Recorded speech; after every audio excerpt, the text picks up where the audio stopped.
What is going on, you guys? It's your boy, the strongman Schizo here, and we're back with episode 42 of the video game therapy series.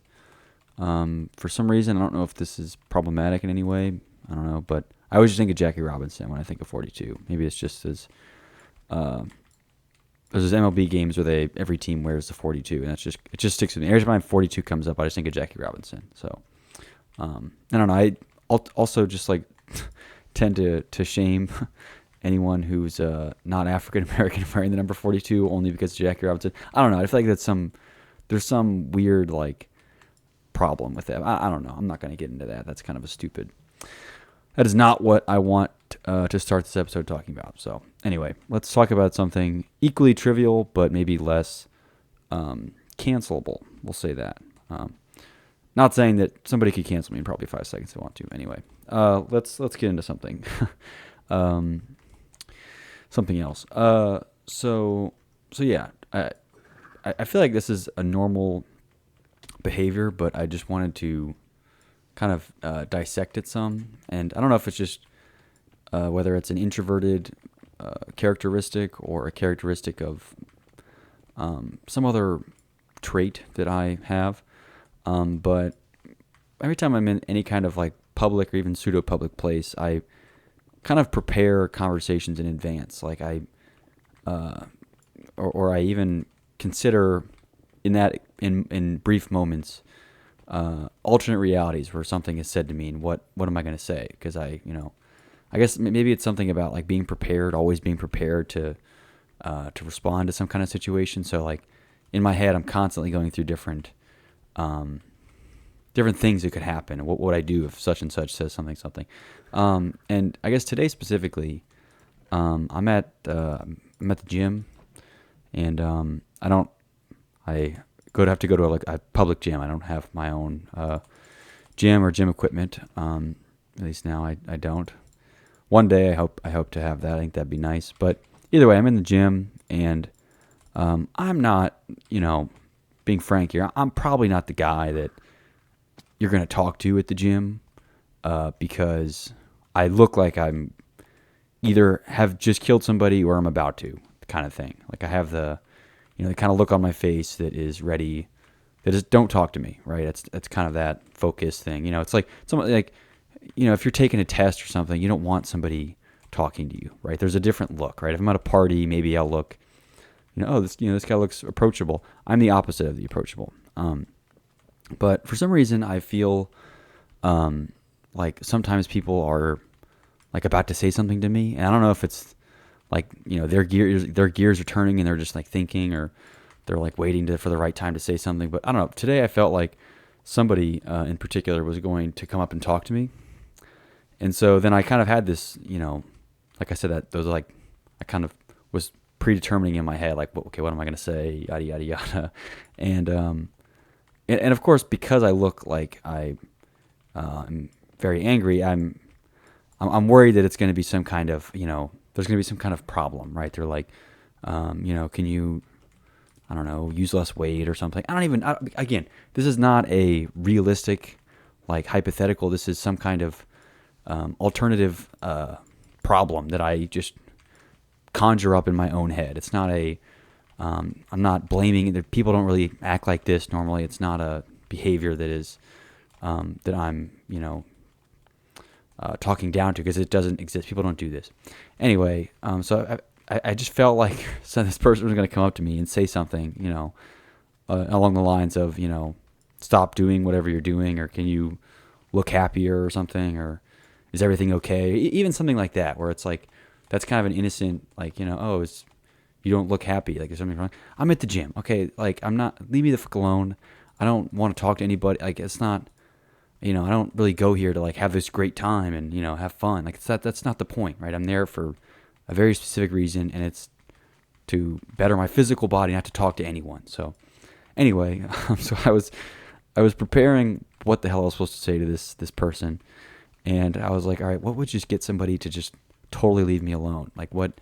And again, I kind of look like I'm twitchy at the gym. I am, I move around a lot between sets. I'm not like somebody who, I don't look at my phone, so I'm just kind of staring.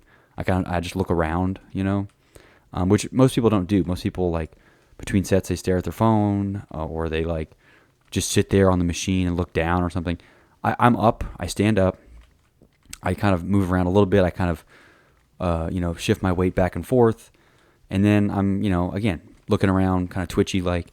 Anyway, so I was like, what could I possibly say? Very quickly, succinctly, and with, conviction that would get this person to just be like, all right, I'm going to leave this guy alone. And I landed on just telling them I was a schizophrenic. And I don't know why that was what popped into my head. Because, I guess the reason I didn't go with something more mainstream was that I feel like if I said, oh, I don't have anxiety or I'm nervous or something, like, I feel like they would, they could have some kind of rebuttal to that. But if somebody tells you that they are schizophrenic, leave them a fuck alone, right? Because I guess it also kind of matched my behavior well. Because again, I'm kind of twitching, looking around, clearly like agitated. But it's not like I wasn't psychologically agitated. I'm agitated physically because my body temperature's up.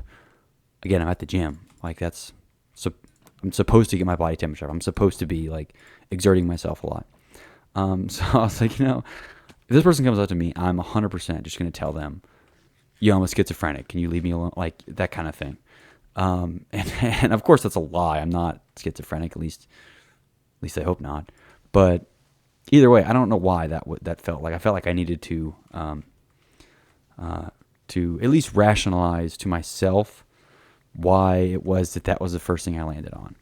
And I mean, sure, maybe it's like, I don't know, there's probably no schizophrenics that watch my videos, or even people that sympathize with schizophrenics. You probably don't even know any schizophrenics because they often are, locked away somewhere, or, whether they do it to themselves or somebody else locks them up, kind of thing.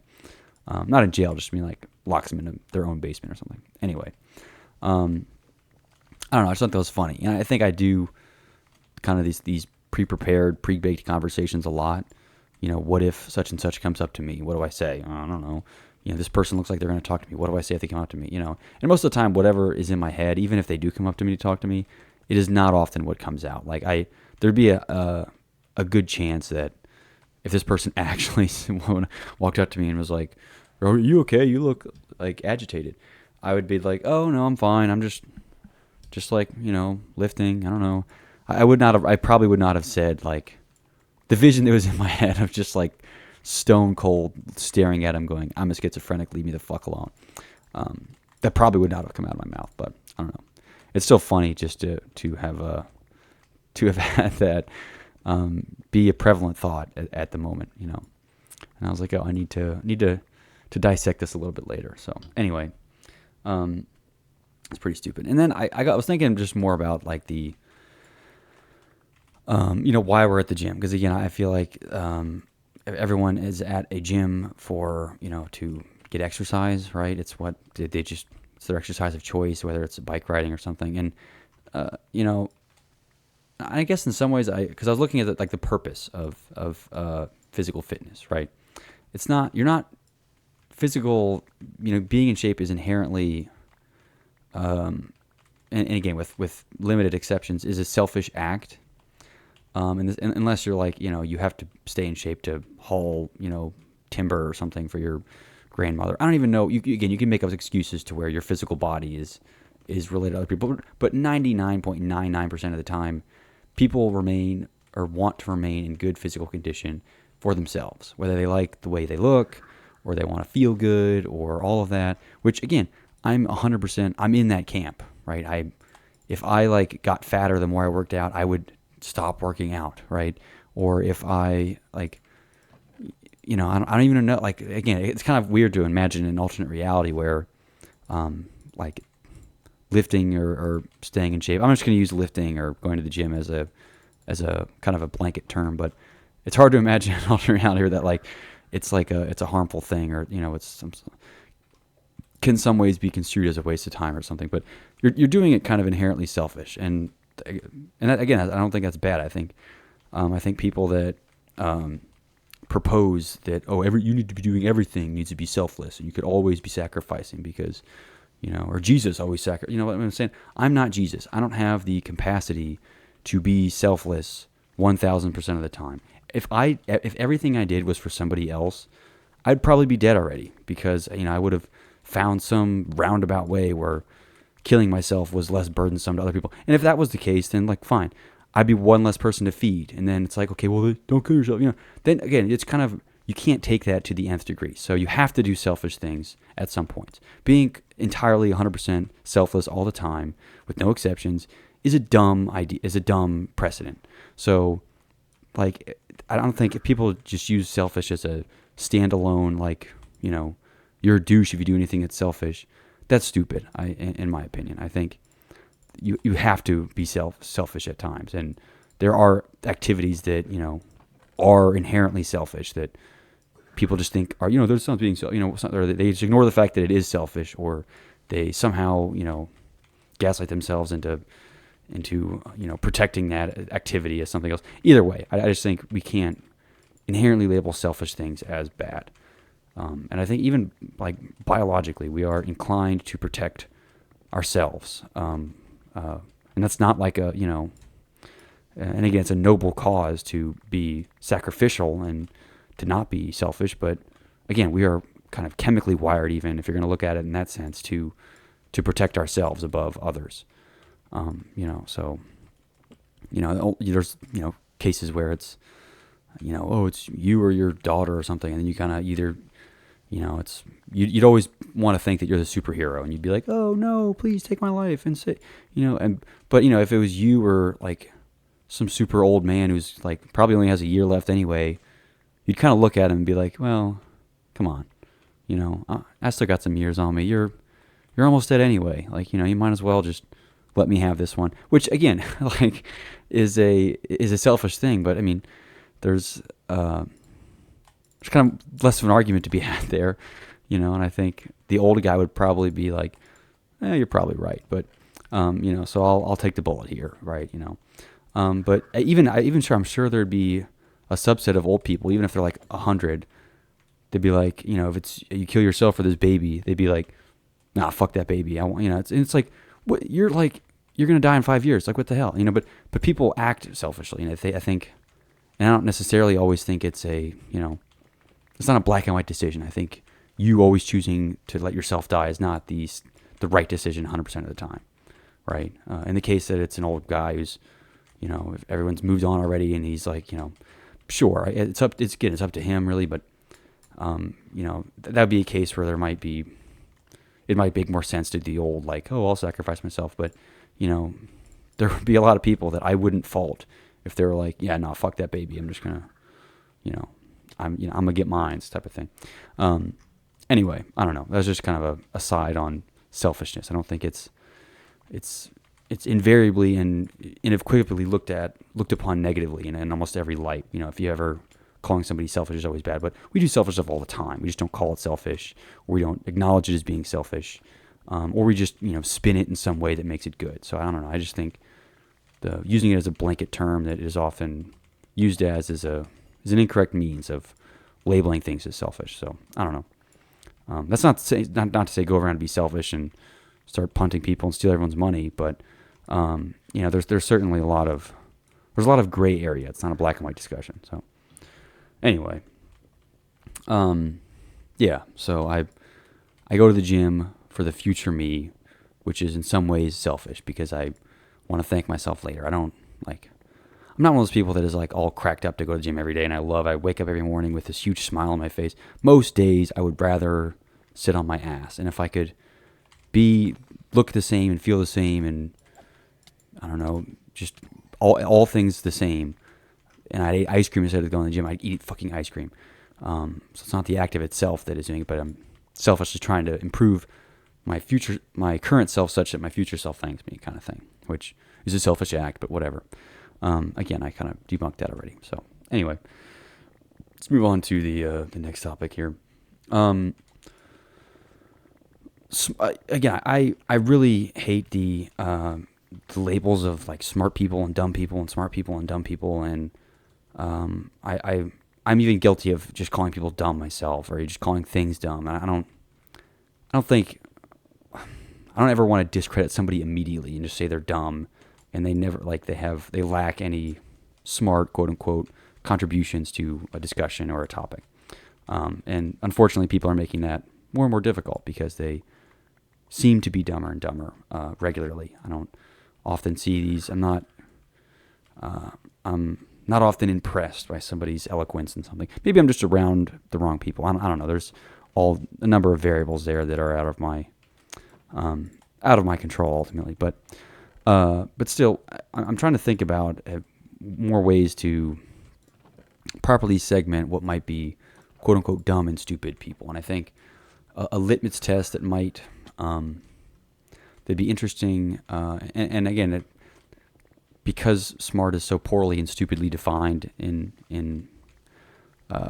culture, this is kind of a really frivolous discussion to be had in the first place. But I thought of an interesting litmus test. It is if you had a room full of smart people versus a room full of dumb people, which would be more likely to agree?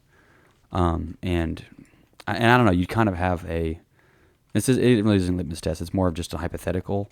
And it's an interesting thought, right? I think on one hand, you would think that smart people maybe that, again, I'm kind of using these terms super nebulously. Don't prescribe whatever you think as smart and whatever you think as dumb to these labels. Don't let any connotation influence your decisions there. But would the smart people or the dumb people be more likely to agree or disagree? Or do you think it wouldn't make a difference whether they're smart or dumb?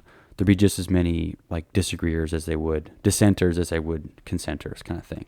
People would disagree on an equal level whether they were smarter or dumber. So I guess, and I hate IQ. I think IQ is really stupid as a metric of intelligence. But fine, let's assume that we're going to call people with a high IQ smart and people with a low IQ dumb. As reductive and as stupid as that is, because IQ in itself is a really dumb measurement. How it's measured is not really scientific, I suppose. Would higher IQ people be more likely to agree or disagree? And I don't know. I have a theory. Not even really a theory, I guess, an hypothesis. I would imagine the smart people are more likely to disagree. And I suppose it would really also depend on what they had to agree about. Whether and how abstract are these topics? I suppose it's really all like it depends on the knobs you're turning within this hypothetical room, right? You have kind of this box, and you're turning knobs of IQ, you're turning knobs of like what you're discussing on, and like what you consider agreeing, right? Because I think I could talk to somebody and about some random issue, agree with them, right? But I think if we're going to be reductive and say, okay, we're talking about hot topic, big button issues, lower IQ or higher people are more likely to agree. I don't really know. I would think that higher IQ people might be more likely to disagree than dumber people. And I mean, maybe it's also like if you put one of these smart people in the room with the dumb people, then they'd be able to manipulate everyone else into thinking that they agreed on something, or misconstrue their own words to be able to get them to agree on something. Because I think that's also like a component of intelligence as we define it culturally, is the ability to influence others' behavior. And if you hold no influence over somebody else in any kind of discussion, you're probably not. You may not be as intelligent as someone who's able to influence somebody, right? So like if I, how convincing could I be in some ways? And I think that's what people even often consider what smart or dumb is how convincing they are of something. If, your reason for thinking that, I don't know, something dumb, like red is a better color, is it like blood is red and blood is important? It's like what water is blue, I guess. I mean, not certainly blue, but you get the point. Like, water's blue is just important. So how is that? That's kind of stupid reasoning, right? But if I were able to quantify, I'd say, well, in Greco-Roman times, there's these, the gods came down and made red. I don't even know what you'd even come up with to make the assertion that red is better than blue, but that's the hypothetical I'm working with here. How convincing can someone be, even if what they're arguing is really dumb? So I don't know. amount of convincing might be a better measure of intelligence. But I don't know. It's still an interesting hypothetical. So I suppose I'd be curious to hear what other people's opinions are. And honestly, my final thought on it would be just, it really depends on what knobs we're turning here. Like what exactly are they dissenting or agreeing about? Because I think in a lot of ways that smart people might just be like, yeah, we're on the same page here, whereas in other areas, I think in more abstract topics, you'd have people that are more likely to disagree, and I think topics that are more concrete, you'd have more agreement among smart people, and I don't know what the correlation might be amongst lower intelligence. I don't know, but either way, I'm done talking about intelligence because I think it's also just kind of a stupid. It's measured so poorly and is so inaccurately judged in so many ways that it's, I don't know, it's kind of annoying to talk about sometimes because people just tend to think, having a degree is intelligence. You don't think there are stupid people out there with a doctorate, and like, you're stupid if you believe that, actually, because there are lots of stupid people with advanced degrees. So that's certainly not the litmus test. But anyway, let's move on to the next thing. So here's something else that I'm thinking about, more of just about, I don't know, kind of metaphysics about what is the purpose of existence in life, etc. And I won't get into all the minutia of that specific question, but more along those lines. I talked about the need for fulfillment of some kind, and there's certainly a lot of, I don't know, psychology and behavioral psychology that backs up my assertion of fulfillment as a very, very important contributor of life satisfaction. And again, you can kind of gaslight yourself into like your fulfillment, right? If you like convince yourself that success in your life is acquiring a Ferrari, Bugatti, whatever, that's like Bumblebee yellow. If you're able to convince yourself that that is the purpose of your existence and that to you is what success looks like, then, your success is relatively straightforward, right? It's like, okay, you just need to make enough money to buy your Bumblebee yellow Bugatti. Fine. Like, then check.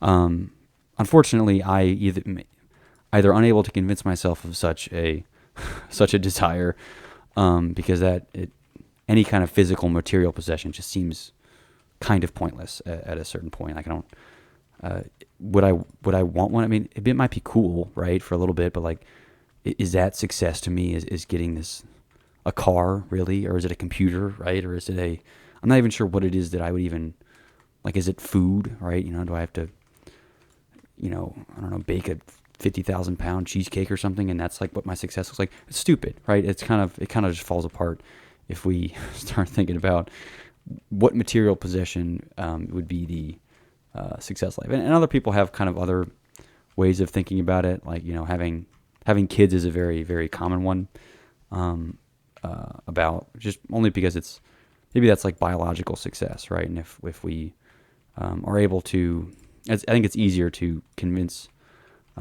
your body that success psychologically is biological success, meaning if you have kids and reproduce, you're successful, which is fine. I think that's a very, very, again, kind of biological take, because, again, that's a biologically driven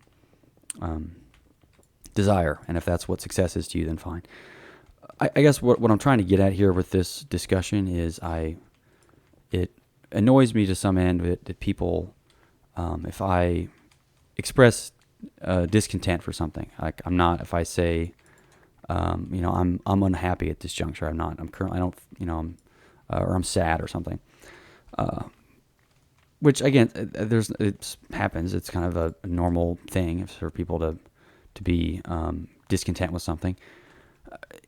You can't, as a person external to somebody's situation, it is fruitless to assert in your grandiose knowledge why or why not somebody else is satisfied or dissatisfied with their life. And I think that's kind of what my point is. So and I think people have dealt with this, right? If somebody's like, oh, the reason you're not happy is because you don't make enough money. It's like, get the fuck out of my face. No, I don't. How dare you tell me why I am unhappy or what will make me happy? You have no clue. And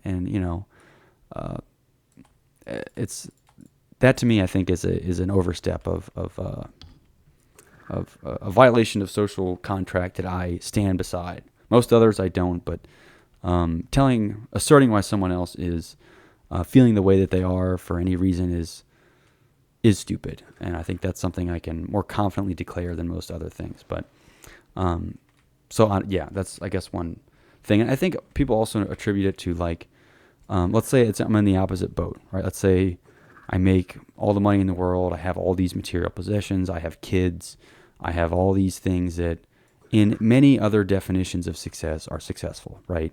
I've achieved biological success, I've achieved social success, economic success, but yet I still feel unsuccessful. And people will go, well, you got everything you need. You got a wife, you got kids, you got the best Minecraft world on the planet. You can have all this stuff, but again, I think it's equally foolish to assert why somebody why somebody should be happy, right?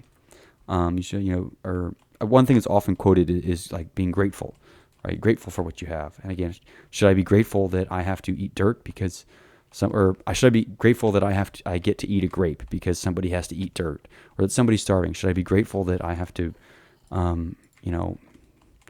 don't even, food is an easy one to kind of pick on because it's, there's probably someone out there starving to death right now, but is it always, it's not really beneficial to always like look on a grateful side of things. Because think about it from a fulfillment lens. It's especially troubling because it's oh, why aren't you fulfilled? There's people out there that can't have kids, and now that you have kids, you should be immensely grateful that you have kids. And I think gratitude as a whole it breeds contentment, and I think if some people are not very privy to let that affect them, right? People are affected; their psychologies are very diverse, and some people aren't able to reconcile themselves with gratitude to the extent that other people are. And I think making any kind of assertion or why somebody should be happy or they should be more grateful is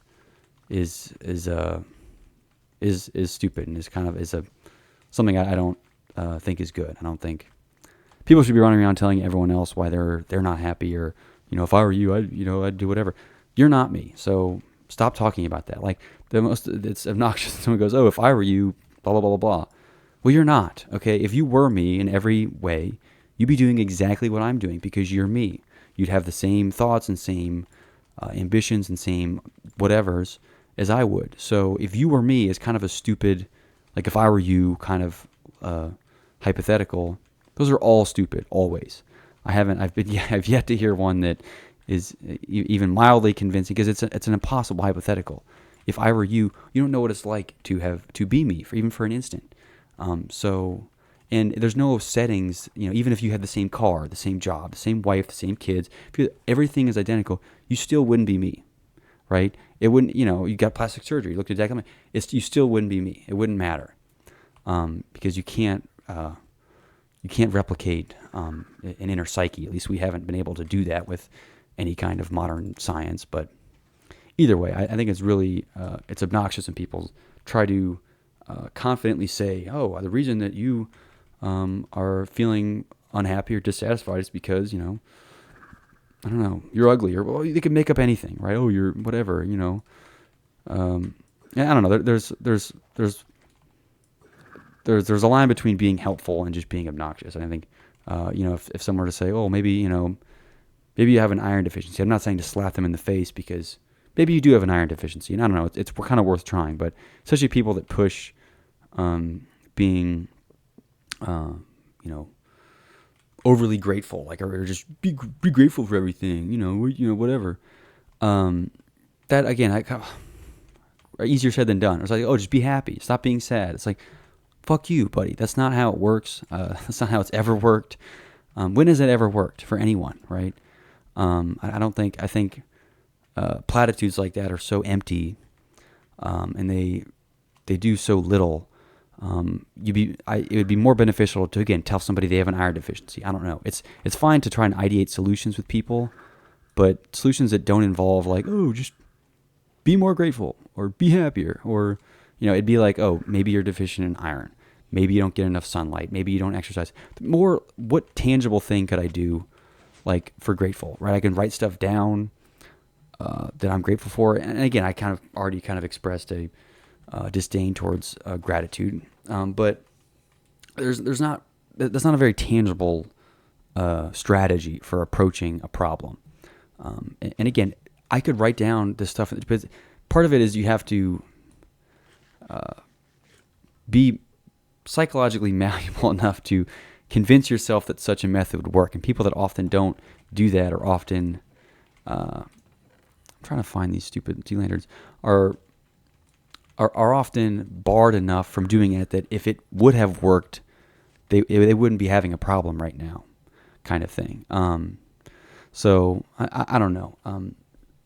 I suppose as another aside, gratitude as an ideology, I can kind of breeds it breeds contentment, and I don't mean that as a necessarily a bad thing. I think there are times where trying to be more grateful is helpful, but it ultimately doesn't, especially when it's in somebody else telling you to be grateful.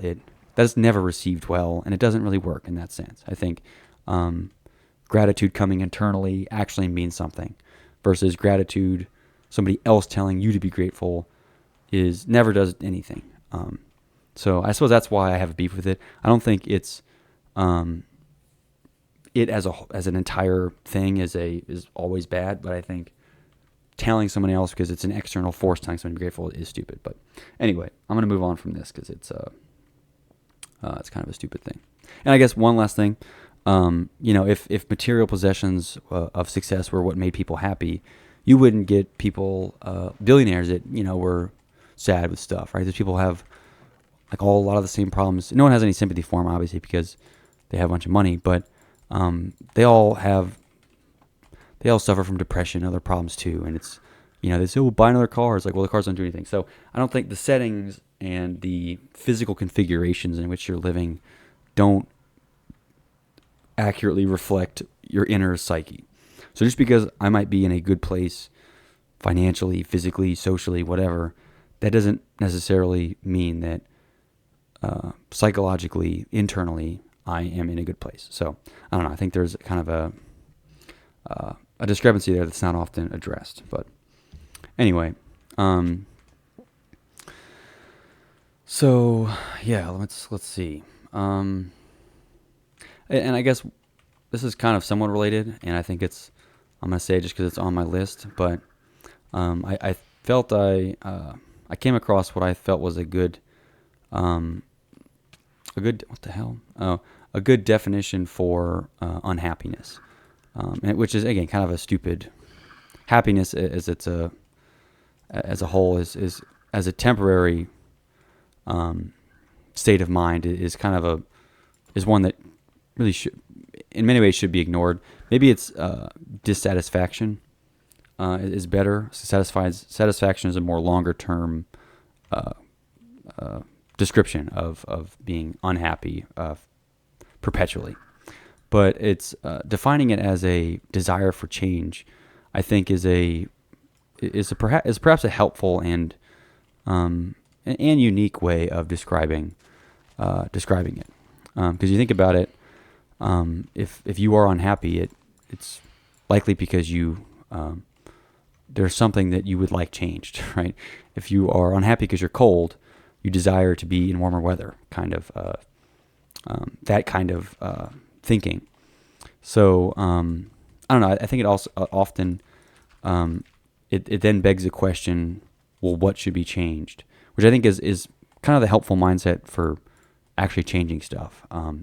Versus if you just say, I'm unhappy, it's like, well, why? And then you could list off all this other, whatever random stuff you have. But if, you're unhappy, you said, okay, you desire something to be changed. What is it that you wish to be changed? I think that's a more direct approach to unhappiness. So I think defining it as that is a helpful and perhaps a useful way of thinking about it if you are unhappy or you experience dissatisfaction or perpetual unhappiness, as I'd rather phrase it, because again, kind of happiness as a transient state of mind is fleeting. Same with happiness, right? I can eat a donut and be happy for 5 minutes, and then what? Like, I'm back to feeling like a shithead 5 minutes later. So it's like, yeah, I don't unhappiness is like, oh, don't be unhappy. Stupid. Like that's not a realistic or helpful kind of, I don't know, methodology to think about unhappiness. And I think you should think about it more of in the yin yang terms, where it's, you got to balance it, right? So anyway, I'll move on to other things. I'm going to berate technology again real quick. Just toss this in here just so I can get it off my list, because I don't want this to have gone unsaid. Smart items, smart technology in your house, smart watches, smart toasters, smart butt plugs, smart refrigerators are stupid. All of them are stupid. Smartphones, even to some extent, I think 99% of the uses for smartphones, apps, whatever, are stupid. But especially stupid here, I'm only talking about kind of Internet of Things devices. These are smart refrigerators, smart butt plugs, smart toasters, all that stuff. They are stupid. And I want to list off a few reasons why, just in case that statement doesn't mean anything to you. First is kind of a more anti-industrial view of it. They're unnecessary. Why does a refrigerator need to be smart? Why does a toaster be smart? And the use cases that people provide is like, oh, what if I'm away from the house and I want to, preheat the oven or something? No, first of all, your time is not that valuable. I think you think your time is so valuable that you need to save time by opening your refrigerator or your oven app and starting your up. Like, no, your time's not that valuable. Go home and turn on your freaking oven, or don't cook. Like, I mean, you probably have the stupid Grubhub app on your phone anyway, so just Grubhub food instead of starting your oven remotely, whatever. They're unnecessary. So the technology that is in smart toaster, smart butt plugs, it is unnecessary. I've yet to really think of a practical use case that provides any kind of real necessity for a smart device that isn't already smart Internet of Things device. It isn't already taken care of with, let's say, a phone or a simpler technology that's not going to be a monthly subscription, right? What is the possible use case? Like Alexa, first of all, the Alexa iHomes, whatever you call them, what is it doing for you? Like, really, it makes a grocery list. You can write down a grocery list faster than you're going to sit there and bark at it while it screws up half of it. Like, it's not, what is it doing? What could it possibly do to save you any time, right? And if you need it for start playing music, you probably have a Bluetooth speaker that, again, doesn't need to have its mic on all the time listening to you to start music. And it's probably a better speaker, because think about the speaker that would be in an iHome or something. Is probably worse than and more expensive than a speaker you would just get, like a regular Bose speaker, right? So that's not an excuse either. I struggle to think of a necessary or even practically convenient use case for a smart Internet of Things device. So that's the first reason they're really, really stupid. Second reason is, I kind of just touched on it, but they're more expensive, and it's not for any better technology. Like, if you get a better graphics card or something, it might there's benefits that come with that, right? You can train your LLM faster, you can play games faster or something. But having a dumb toaster versus a smart toaster, ultimately its purpose is so limited regardless. It's a fucking toaster, right? Who cares if you can start the toaster remotely? Who cares if you can upload a PNG to burn it onto your toast? That'd actually be kind of cool. Still, it doesn't need to be a smart device. It does not need that. It's unnecessary, and it's 3 times more expensive for the same functionality. But even if you don't care about money, there are there are other reasons. I think even what am I looking at? The biggest reason. Sorry, I got totally sidetracked. The biggest reason I think you shouldn't use them is that they are incredibly insecure. So if it's not hasn't been obvious to you in these past few months, I've been educating myself through various means on privacy as an overall thing, and specifically kind of technology, cybersecurity, secure systems. What is the practical use of big data? What are companies and technologies collecting from people already? And even just from my limited exposure to the field, because I'm not a expert by any means, and even the word expert in a lot of ways doesn't really mean much anymore, because anyone can be an expert on anything. The amount of data that a microphone in a live microphone in your house can get and use against you is innumerable. Imagine like in Soviet Russia or some communist or some dictatorship or something. That would be the dream of a totalitarian regime, is to have a a device in everyone's house, cameras everywhere looking at them, microphones listening to them. That would be the perfect thing for a totalitarian leader to employ. But we're doing it willingly. We willingly install cameras that are recording and uploading things. And if you honestly believe that, it says they're not going to do anything with my video feed, fine. Even if they say they won't, they're insecure systems. I don't know jack shit about hacking. I could probably hack into one of those things in like a couple hours. And because think about the companies that produce, I don't know, smart butt plugs or smart toasters. First of all, some of them aren't really big companies, right? Even if it's Amazon smart things, the computing power in there in a smart toaster is probably just enough. And obviously they're trying to be on a budget here. It's probably just enough for it to function as a toaster and to receive commands remotely from a phone or a computer or something. They're probably not beefing it up with a bunch of extra processors and hardware to make sure that it's, vigilant and deterring any threats above it. It's probably very, very weak in terms of its actual hardware and software security. So it is almost by nature a incredibly easy item to be hacked by anyone who is malicious intent. Because again, like a computer that is being hacked, computers generally have, they have processors. A lot of them have, operating systems that are constantly being audited and scrutinized and all this other stuff. You think the crappy little hardware going into a smart toaster or a smart butt plug is being, quadruple audited for security? No, it's gonna whatever. Okay, does this thing work? All right, ship it. Like they're not like, it's not a powerful device that has any kind of inbuilt security measures. It is a piece of garbage that they're strapping together to sell you on something. So I guess to summarize my diatribe on Internet of Things devices, why are they stupid? They are unnecessary. You do not need them. I promise you. If whatever rationale you can come up with for your smart butt plug or your smart toaster or your Alexa or whatever, there is a simpler and better overall solution for you. And I don't often say there's a better solution. There's literally, the better solution is to not use it, or to have a dumb device that will accomplish all the same things at a cheaper price. So it's unnecessary.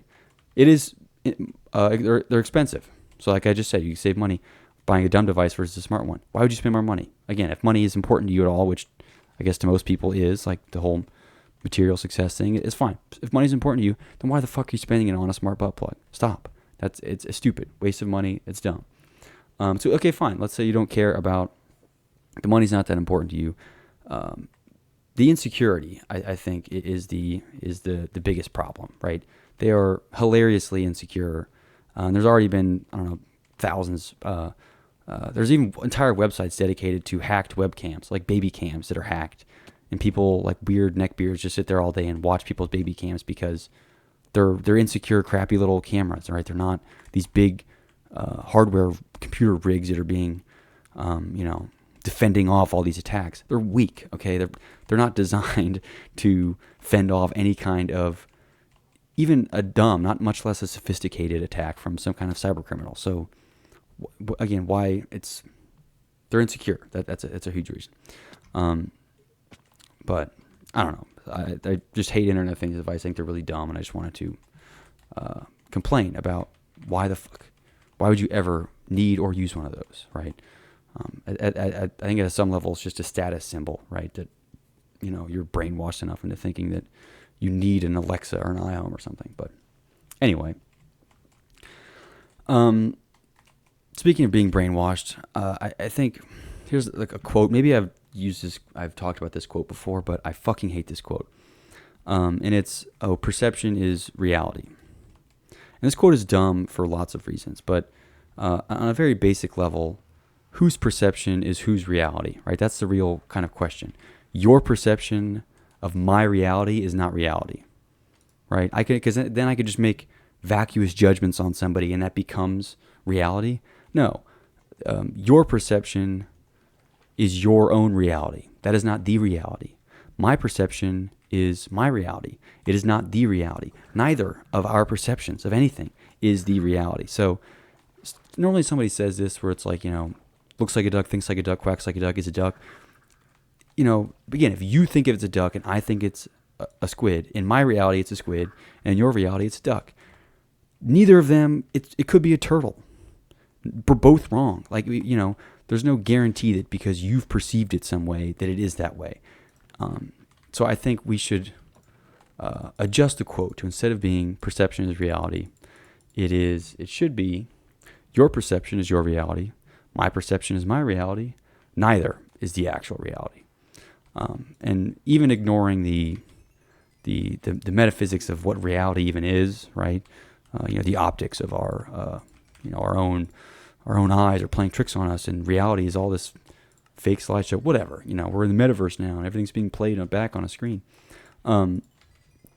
Saying that your perception of of something is the reality is a dumb idea. So I think it should be your own perception is your own reality, my own perception is my reality. But they're both wrong.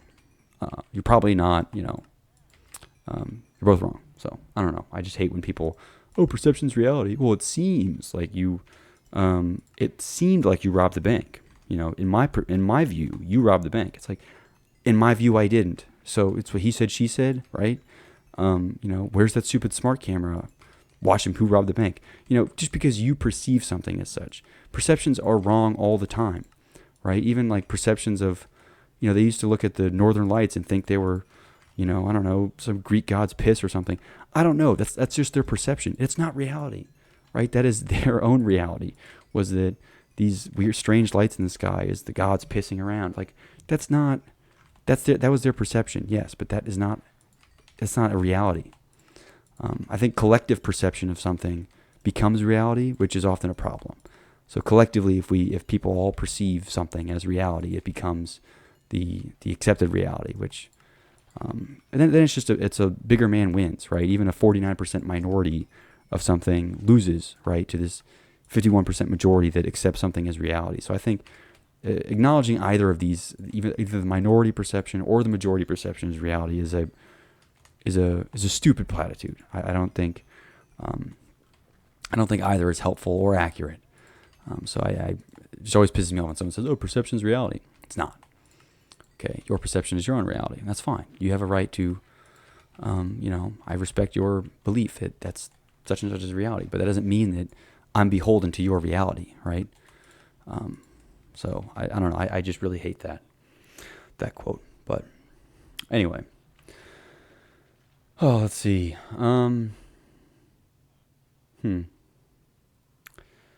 Let's see. Look at the last thing.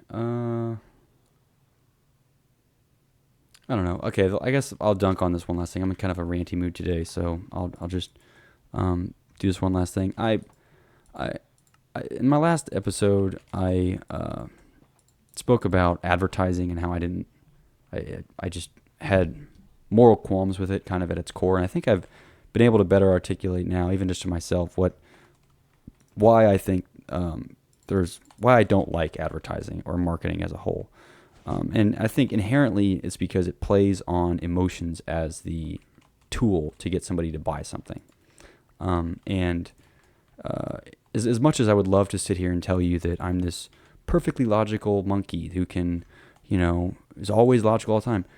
Nobody is. Okay, we're all emotional beings. We make decisions based on emotions. We can logicify them later, but generally they're all emotional decisions. They're not. We're not very good at making these purely rational decisions. We can try to be, but we're not. We are not very good at it. But I think a lot of advertising and marketing is just trying to game that into something that just siphons people away from their money, which seems like a moral problem, right, at its core, right? I'm trying to convince somebody to believe they need to buy something that they truly don't need, right? The worst, the salesmen that you don't see are the ones that are like, this is a computer. It has a processor in it. It has some different hardware. They just want, okay, no, how does the computer make you feel, right? You can browse. The internet is blazingly fast. No, nobody sells stuff like, oh yeah, it's megabyte per second internet. It's got, 2.3 gigahertz is the whatever. No, they don't. They just want to know, even if it is somebody who's tech-minded, they often, again, prey on the emotions. Think about, all these computing power you'll have. Everything is so fast. It's all this emotional appeal. So you're kind of just playing into a monkey's emotions in order to take something from them. Which, if you take that at face value for what that is, I am going to manipulate you to take something from you. Is that not what advertising and sales is? Because oftentimes whatever somebody's selling, it's like, at this point, we're not selling, like, you don't have to sell me food, so to speak. You can upcharge me for food, but most of the time, if it's like, hey, you $1 for this food, there's no one else around, you go, okay, well, yeah, I need the food. I'll pay $1 for it. I'll happily pay you $1 for it. But no, instead it's like, this is the juiciest pear you're ever going to have in your entire life. Pay me $2 for this. And it's like, well, I could just pay $1 for the regular one. Like, why do I don't need the other one. Most time it's never selling anything that is critical to your functioning or your life. It's instead just a roundabout way of manipulating you using your biological and chemical makeup, aka like your since we're all emotionally driven, using that to take advantage of you and take something from you, which again, that taken abstracted from the actual, like, the act of, a sales pitch and all this other stuff is quite obviously to me is a negative thing. Manipulating somebody into buying something, manipulating somebody to take something away from them, right? You're using people's emotions to get them to buy something, take away their money.